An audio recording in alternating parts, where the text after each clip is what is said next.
Hi everyone, good morning, good afternoon, good evening, wherever you are. I'm your host, Dr. Haider Shah. On behalf of Calvas, I would like to welcome all of you to this webinar.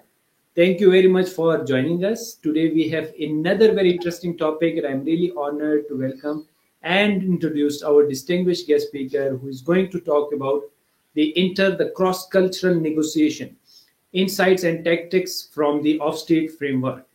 In increasingly globalized world, understanding culture differences isn't just valuable, it is essential.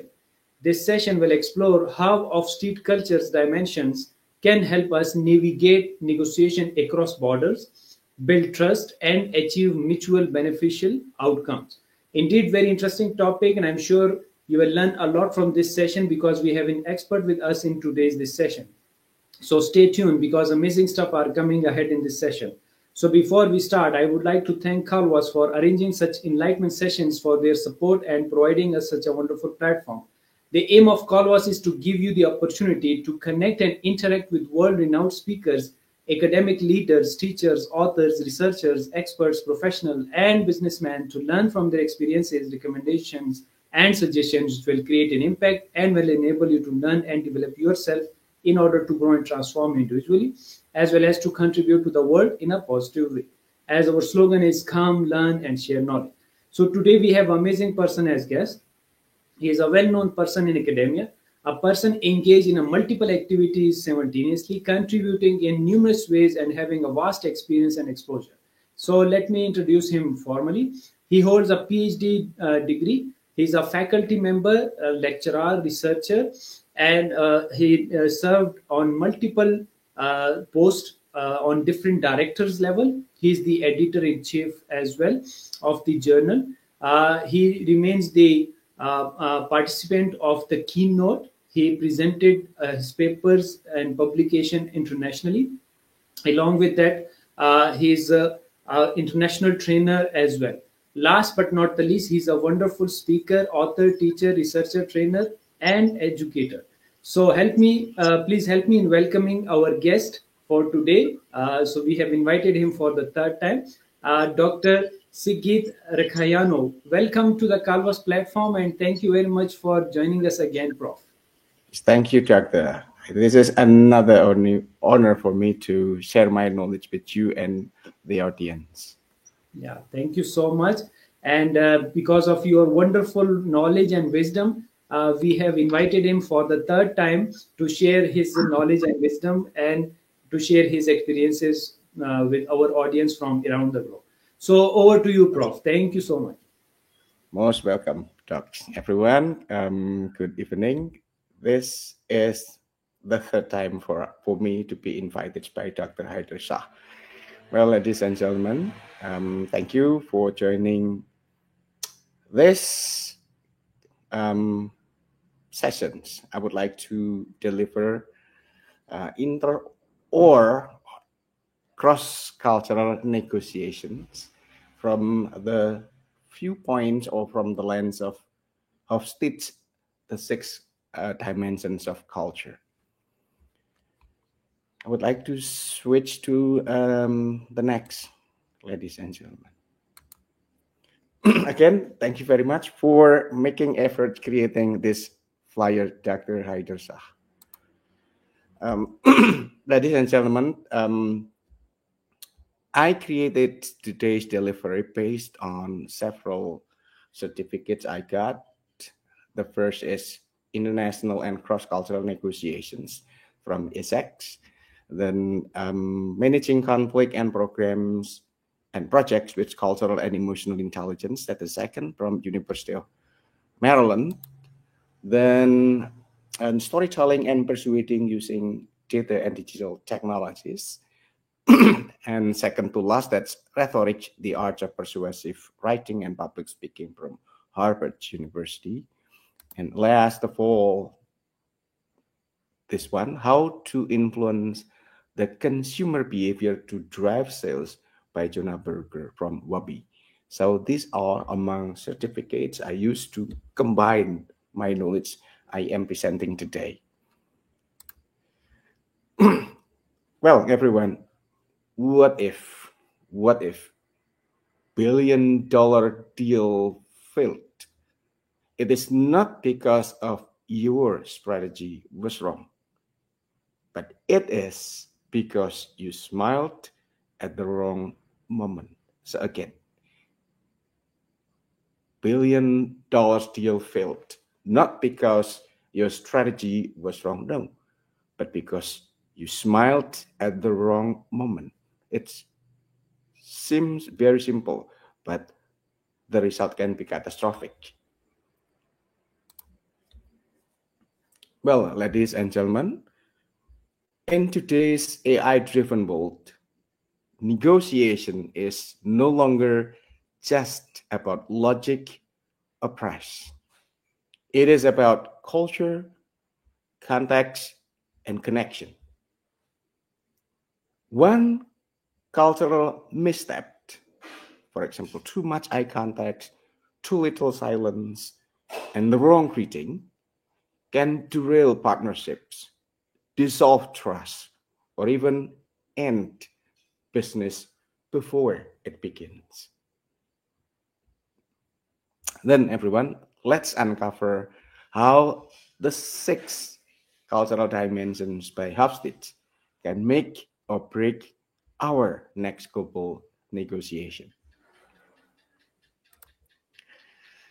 Well, ladies and gentlemen, I have collected some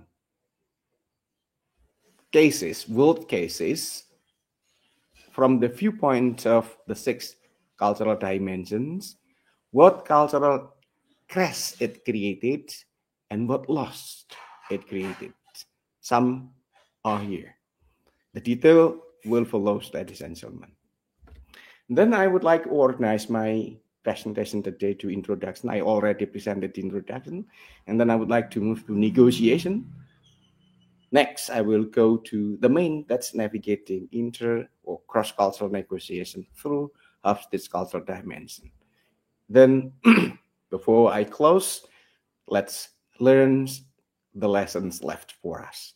And last of all, the closer. So this is how I organize my presentation. Now let's get to number 2, everybody. That's negotiation. What is negotiation? Out there are different ways how to define negotiation.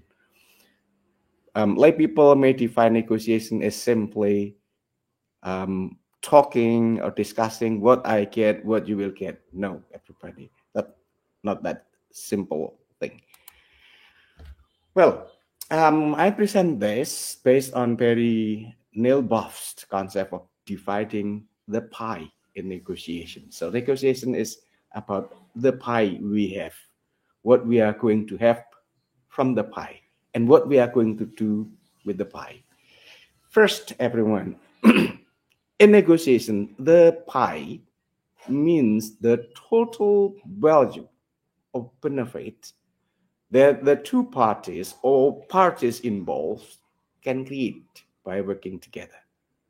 So the pie is what matters a lot in negotiation, everybody. So what matters a lot with the pie is the parties involved should create the pie as big as possible by working together. And then, as both creating the big pie, each will get big share. The detail will be later, everyone. Then, instead of just fighting over who gets what part, the goal is to first figure out how big the pie really is, how much value they can make together compared to if each worked on his or her own stand. So, for example, if you can work by yourself and then you can get $100, your friend work by himself can get $150. By negotiation, you should get at least 100. It can be higher than 100, and your friend can be 150 or can be higher. So that's negotiation. 3, the key idea number 1, the pie is the extra value created by working together. So this is what matters a lot. The key number 2, each party should get at least what they could get alone. And then the key number 3, the leftover value, the real pie, gets shared fairly, often equally. So this is very important. Shared fairly, sometimes equally, sometimes not.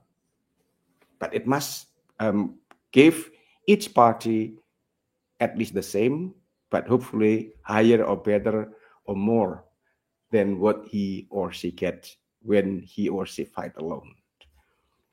That's the nature of negotiation, everyone. Now, a bit to better understand negotiations. Two friends setting up pizza delivery cost. Let's have a bit of detail.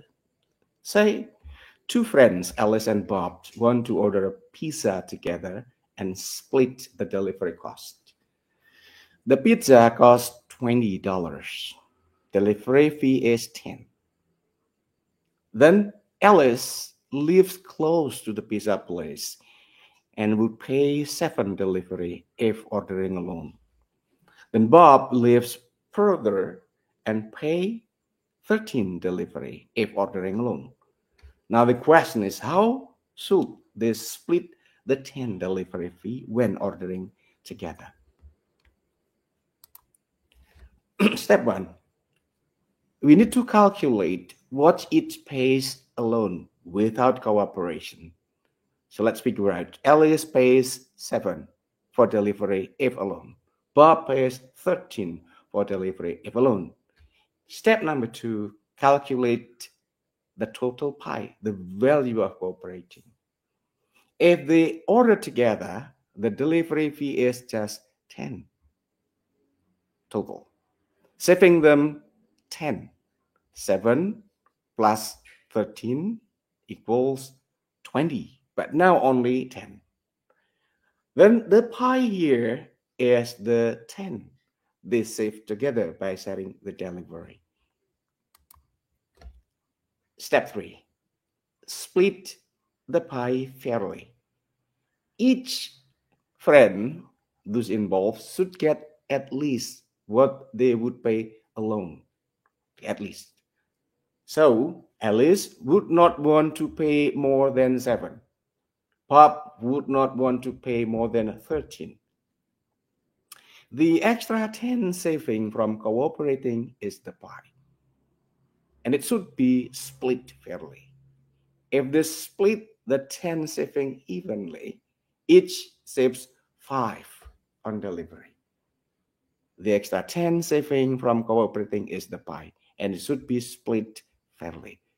If they split the 10 saving evenly, each saves 5 on delivery. Final steps, cost for each. Alice pays 7 alone minus 5 savings equals 2. Bob pays 13 alone, if alone, and 5 savings minus 5 savings. The result is 8. So Alice pays 2, Bob pays 8, and together they pay 10. This is negotiations. Now let's have a look why is this fair. Both get to save 5 compared to ordering alone. Both get at least what they could do on their own. The benefit of working together, saving delivery fee, is shared equally. This is fair.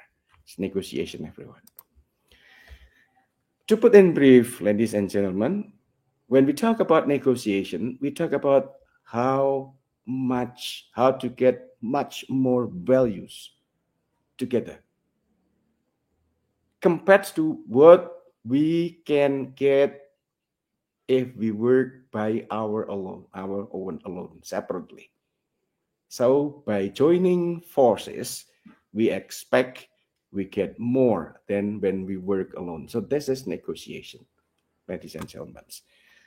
Again, this is the nature of negotiation, and this is what we mean by negotiation throughout this discussion. Now, everyone, let's have a look at intercultural communication from the standpoint of Hofstede. When what we mean by intercultural communication is when we communicate with people, interacting with people whose linguistic and cultural background are different. Hofstede divide cultures from the viewpoints of 6 dimensions. Therefore, we will have a look at each one by one.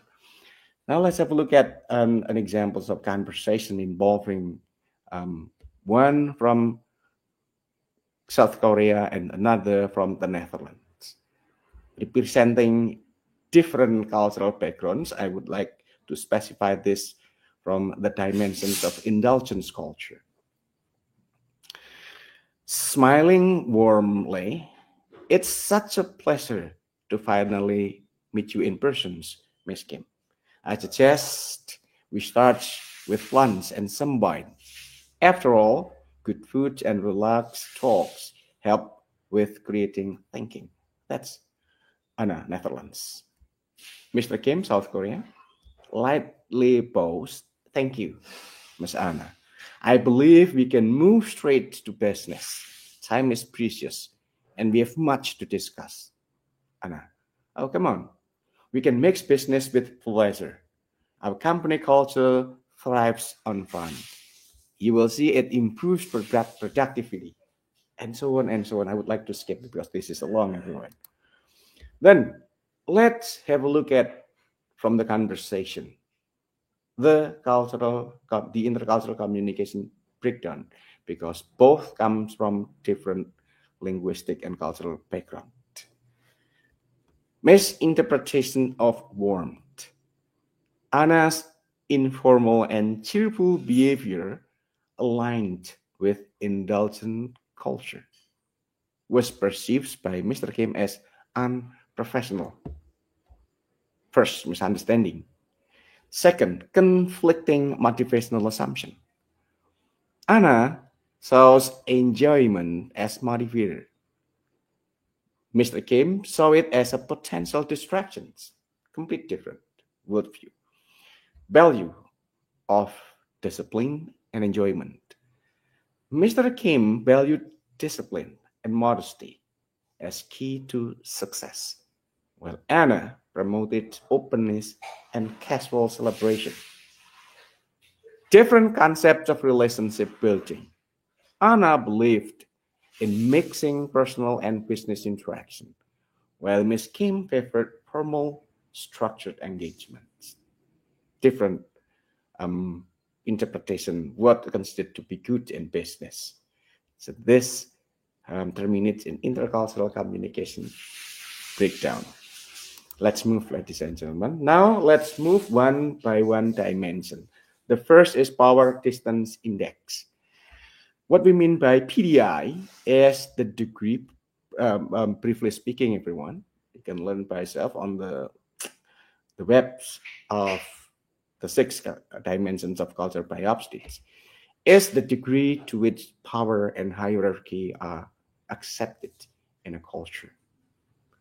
Common pitfall when we are here in the dimension of PDI is applying informal egalitarian approaches in higher power distance cultures. Let's have a look at world case, everybody. It's what's happened to Walmart's failure in Germany 1997-2006, everyone. What cultural clash happened? Walmart applied its US management style in Germany, assuming a flat hierarchy and informality will be welcomed. However, German employees accustomed to clear hierarchies and strong labor laws resisted American style. Class, everyone, cultural class. Result, catastrophic. Walmart lost over 1 billion and exited Germany in 2006. 1 billion US dollar and exited from Germany. Cultural insight. The US low PDI approach classes, classes with Germany's moderately high power distance, expectations regarding management, structure, and formality. So this is the first dimensions of culture, that's power distance index, PDI. Now let's move to the second, ladies and gentlemen. So the second is individualism versus collectivism, IDV for short. Individualism, collectivism refers to the degree to which power and hierarchy are accepted. No, it's something wrong, everybody. So what individualism versus collectivism is that what is valued in a culture? In individualism, you will be highly valued if you explore your individual potentials. You become yourself because we are created differently. You will be yourself, and what is the best for you will be different from someone else.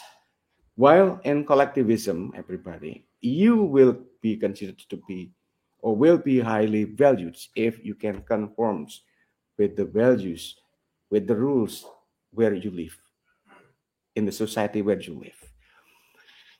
Common pitfall, everybody, usually prioritizing individual transparency and directness in group-oriented societies.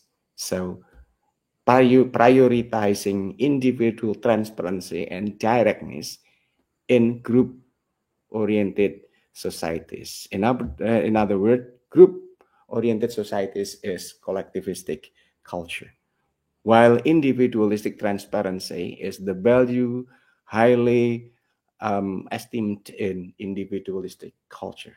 Now let's have a look at the case, everybody. So the big case in the world is Google's conflicts with Chinese authorities 2006-2010, ladies and gentlemen. What cultural class left? Google, rooted in US individualistic culture like transparency and freedom of information, entered the Chinese market with expectation of autonomy and openness. China, a highly collectivistic culture, prioritizing societal harmony and state control. So it's different expectation because of, on one hand, US is individualistic. On the other hand, China is collectivistic. The results, everybody. The tensions over censorships and values led Google to shut down its China-based search engine in 2010. And it cost billions in potential market share. Very serious, ladies and gentlemen. Cultural insight.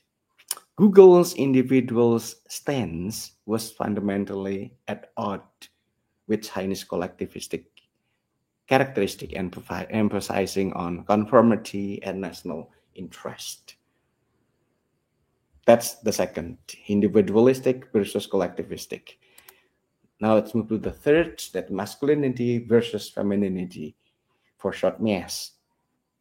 That's the degree to which societies values competitiveness versus cooperation. Common pitfall, ladies and gentlemen, using aggressive, confrontational strategies in feminine cultures. Let's have a look at world case. That's what happens to Uber's culture class in Sweden's 2014, 2017.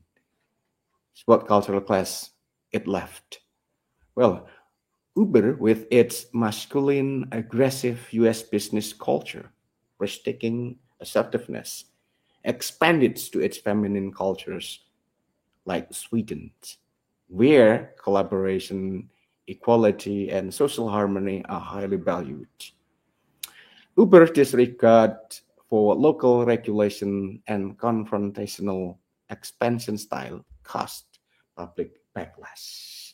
Result: Uber faced bans, protests, and legal battles, eventually ceasing some operations in Sweden.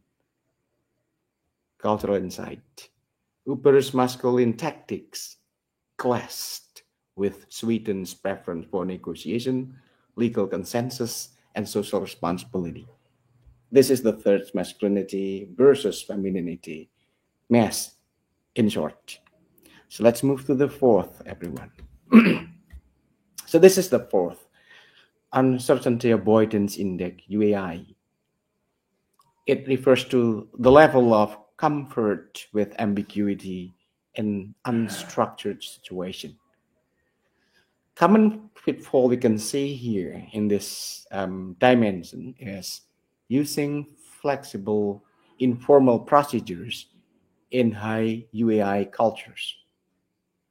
A case is Euro Disney's launch in France, 1992. What cultural clash happened? Disney brought a relaxed American theme park culture to high UAI French, where people value structure, formality, and clear rules. From food service norms, for example, no wine, to dress codes and staff regulations, Disney's US flexibility clashed with French expectation. Result: within 2 years, Euro Disney lost nearly $1 billion, had to rebrand to Disneyland Paris, and significantly revise operations. Cultural insight. France high UAI made the unstructured, informal Disney model feel chaotic and culturally tone deaf. This is the fourth. Now let's move to the fifth. Long-term versus short-term orientation. For short, this is LTO. The fifth dimensions. It refers to focus on future-oriented planning versus immediate result.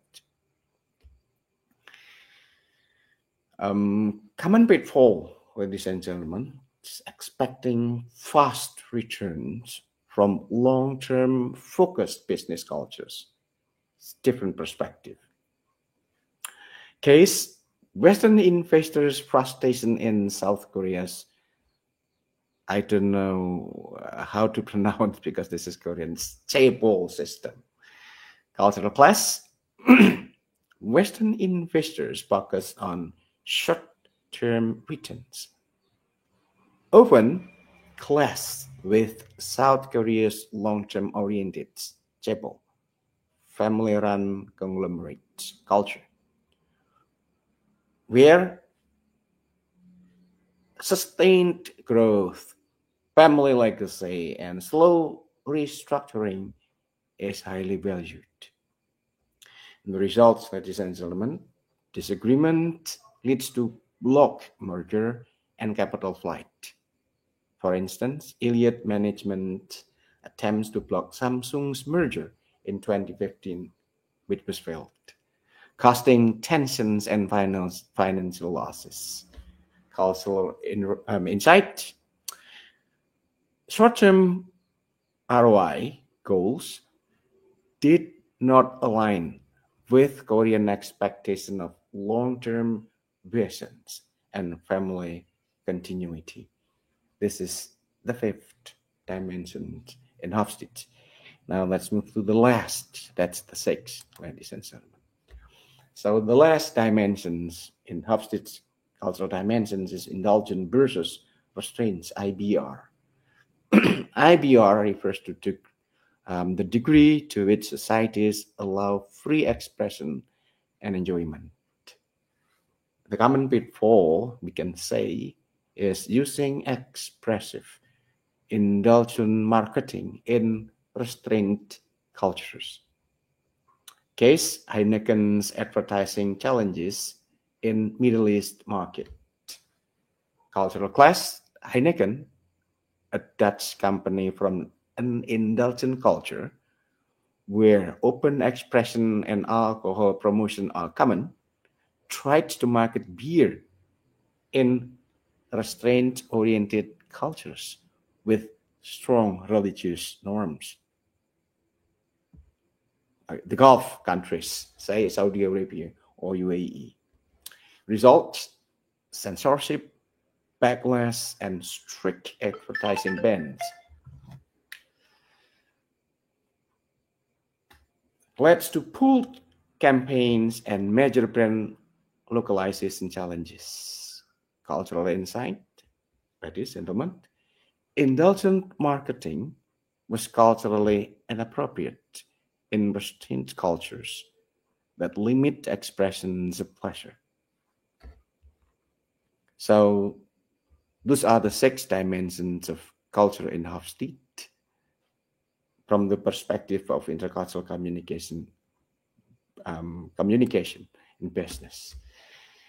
Now let's move to the takeaway, ladies and gentlemen. And first of all, the takeaway is we need to understand cultural dimensions of the involved parties in business beforehand and be cautious about the potential pitfalls due to difference of cultures in each of the dimensions. Second, we need to avoid value laden judgment. We need not to imply that the other culture's approach is wrong or needs to loosen up or tighten up. We need to negotiate it on neutral ground. We need to choose meeting styles, times, and formats that do not heavily reflect only one culture's norms. It's compromising. Then clarifying intentions and meanings. When talking about motivation, celebration, or structure, we need to be explicit about what we mean in your culture, in our culture. Often, what we say can be different from what we mean. What they say can be different from what they mean. Sometimes, for low contact culture, what they say reflects what they mean. Sometimes it leaves that the very people seems to be impolite because of different ways of communication. Seek common values. We need to focus on shared goals like mutual success, quality, reliability to bridge the gap between indulgence and restraint in the very dimensions, indulgent and restraint. So seek the common value. Back to the definition of negotiation, we need to seek the common value. We need to define again how big the pie we are going to create. It must be much bigger than the pie we created when we work alone. And then we need to use cultural mediators if needed. So, ladies and gentlemen, intercultural communication training is very important because they are run by professionals. So, we need to employ local consultants or cultural advisors to smooth communication to reduce misunderstanding.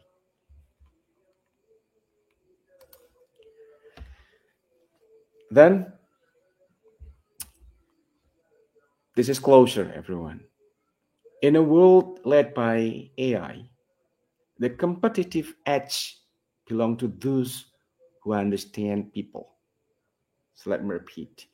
In a world led by AI, the competitive edge belongs to those who understand people. Because you understand people, you understand minds, you understand the software which move why people do the way they do. Before your next negotiation crosses borders, we need to ask ourselves. You need to ask yourself, are you negotiating a contract or navigating a culture?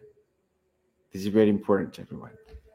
Then use Hofstede's lens, not just to see the difference, but to make difference. Not to see difference, but let's make difference in our business. Adapt smarter, communicate deeper, and negotiate globally.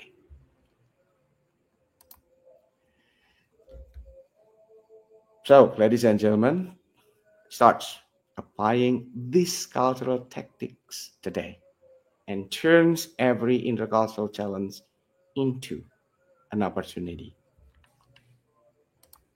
Thank you. So that's all. I need to stop my presentation.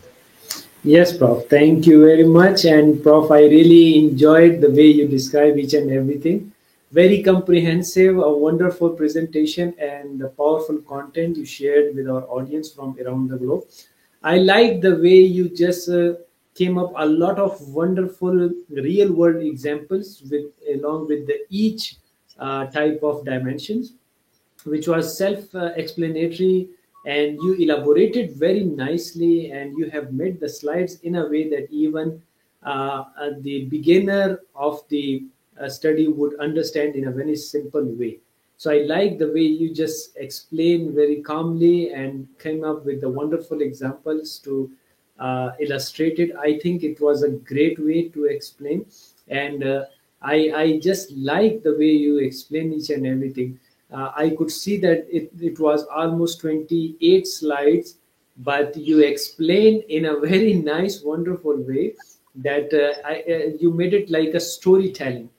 You were connecting the different dots in a way that you introduce, you start, and then you came up with the different facts and figures, and then you try to conclude, and then you came up even with the conclusion that what happened and why did it happen, what went wrong, and what they needed to be considered. So very nice, wonderful. Thank you so much. And now Most there are a welcome. few questions which needs your elaboration. So the first question on screen you can also see is that in what ways does individualism and collectivism shape negotiation expectation? Just a quick your illustration on that, please. Okay. When in individualism and collectivism, how individualism, collectivism shape negotiation expectation?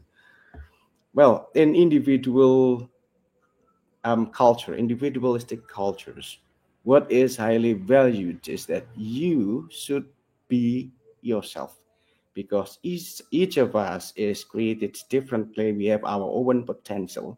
We need to develop our own potential to the highest possible extent. Therefore, an individualistic culture,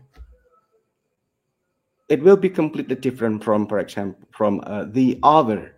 That's the collectivistic culture. In collectivistic culture, ladies and gentlemen, you cannot be yourself. Like if what happens to those living in individualistic culture. In collectivistic culture, you will be considered to be good people if you can conform with the rules, with um, the norms where you live.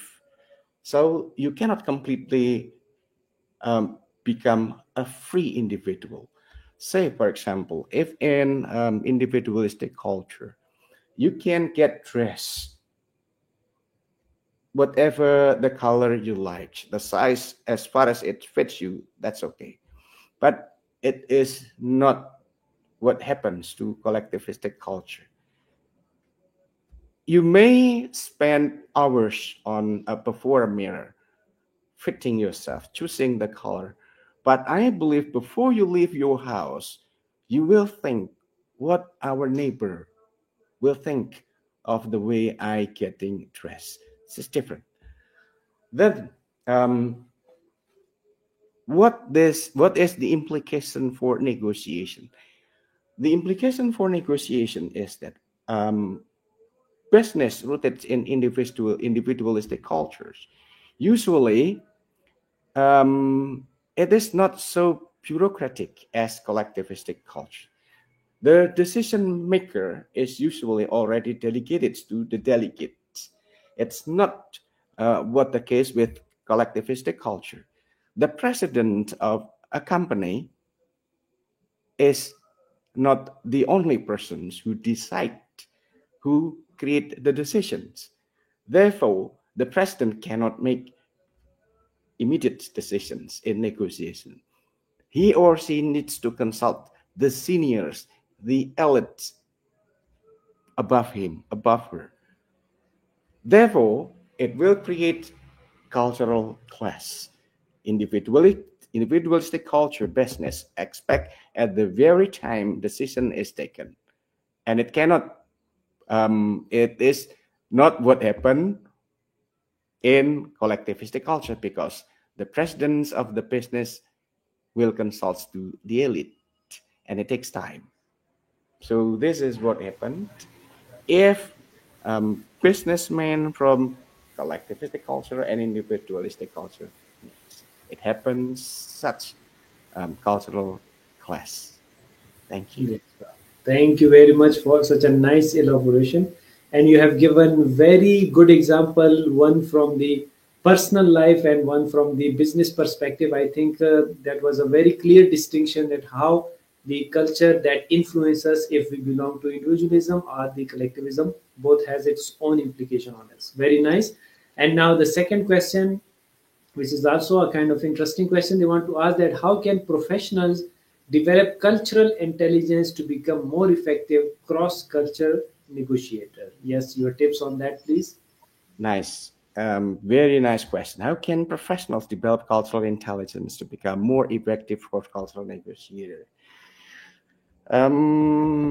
This remind me some 2 years or 3 years ago. Um, a business consultant based in the Netherlands invite me to collaborate. The um, the business in in the Netherlands had some diplomats who will be posted in Jakarta and some other cities in Indonesia. To I highly appreciate the diplomats in Holland who will give trainings to the diplomat before posting to the diplomatic missions in Indonesia, big cities in Indonesia. The distribution of tasks is I need to provide the cultural dimensions of Indonesia and then contrast it to the cultural dimensions of the Netherlands. And then the potential cultural breakdowns if the diplomat are posted in Indonesian big cities.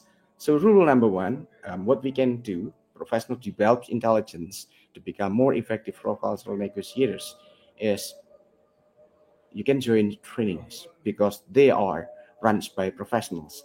Number two, ladies and gentlemen, now it is much easier for us to improve our intercultural communication competence. At the same time, cross-cultural negotiation competence. Because basically, ladies and gentlemen, what matters for us a lot is that the exposure, the exposure. To what extent, how open, how intensive we interact with people coming from linguistic and cultural background. Once it's not so easy.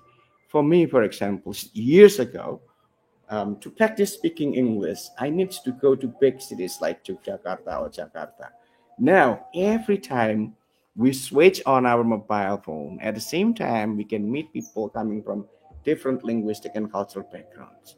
Therefore, the second way how to develop our intercultural communication competence at the same time negotiations is we improve the quality and intensity of exposing ourselves with people coming from different linguistic and cultural backgrounds. So um, exposing especially direct communication, interacting directly everyone is the easiest way and the quickest way to improve. The second, everybody, nowadays we are equipped with um, um, technologies, mobile phone, everybody. Um, Students, for example, student exchange.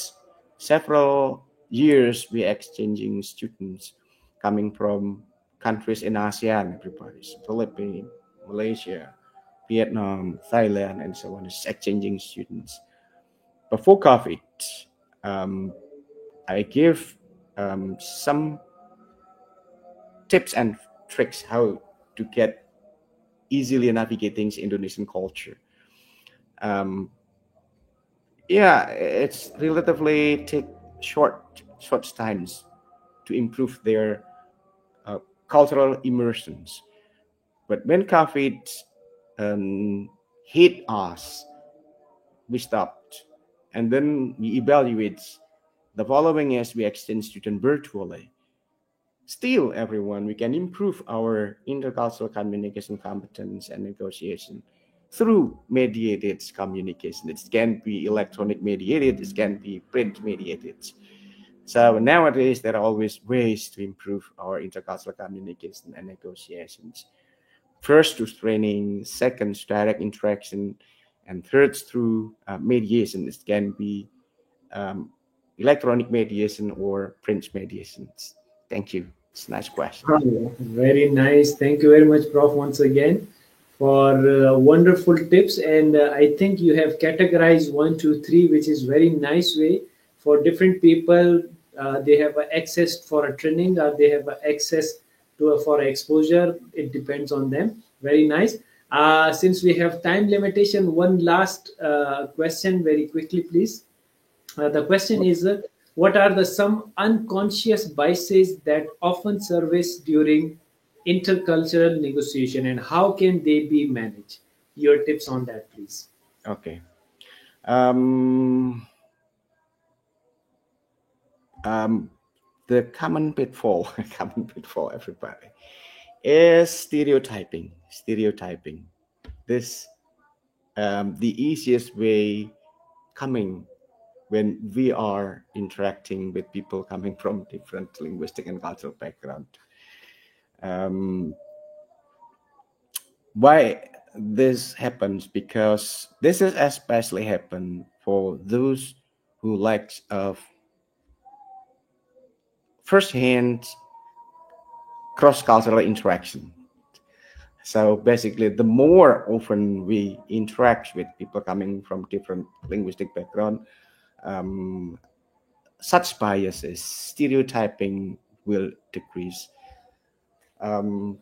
So everyone, again, stereotyping is common, especially from the first experience. It will erode when we improve, when we increase our exposure with people coming from linguistic and cultural background. So the first and easiest to happen for us is stereotyping. This is very dangerous for us, everybody. So we need to thank to technology today. Because of such technology, it's easier for us to improve. It's easier for us, much easier than before, to avoid stereotyping, because it's easier for us to get contacts, interact with people coming from different linguistic and cultural backgrounds. Say, for example, what we are doing now. I am from Indonesia, Dr. Hadir from Pakistan, and you may be from different cultural backgrounds. We are interacting. At first, we may be trapped at stereotyping. Pakistan people will be like this, Indonesian will be like this, and so on and so on. But later, when we improve our quality and intentions of interaction, it will erode. Thank you. Yeah, very nice once again, Prof. Thank you so much. And I'm enjoying the way you are giving answer is so nice in a very calm manner and relating different things in a way that you can make it easy for our audience to get the deeper understanding of it. Thank you very much. And since we have the time limitation, so we have to wrap up. And as you know that at the end of the session, we ask our each guest to give their message to the world. So, what is your message this time to the world as a speaker, author, teacher, researcher, trainer, and educator? Yes, please. Thank you. So well, ladies and gentlemen, we live now in an AI-driven world. AI help us improve the quality of our communication. But everyone, our research on IELTS writing produced by AI and produced by people showing it's different. The AI produced by human cannot be replicated by AI. Therefore, everybody, understanding human is the core for success communication. We come from different cultures. We need to learn our cultures.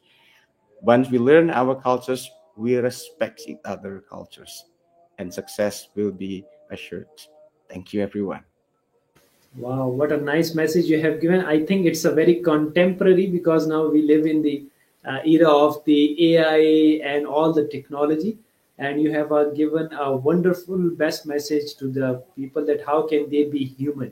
And that is the actual success that we are human and we can do wonders with that.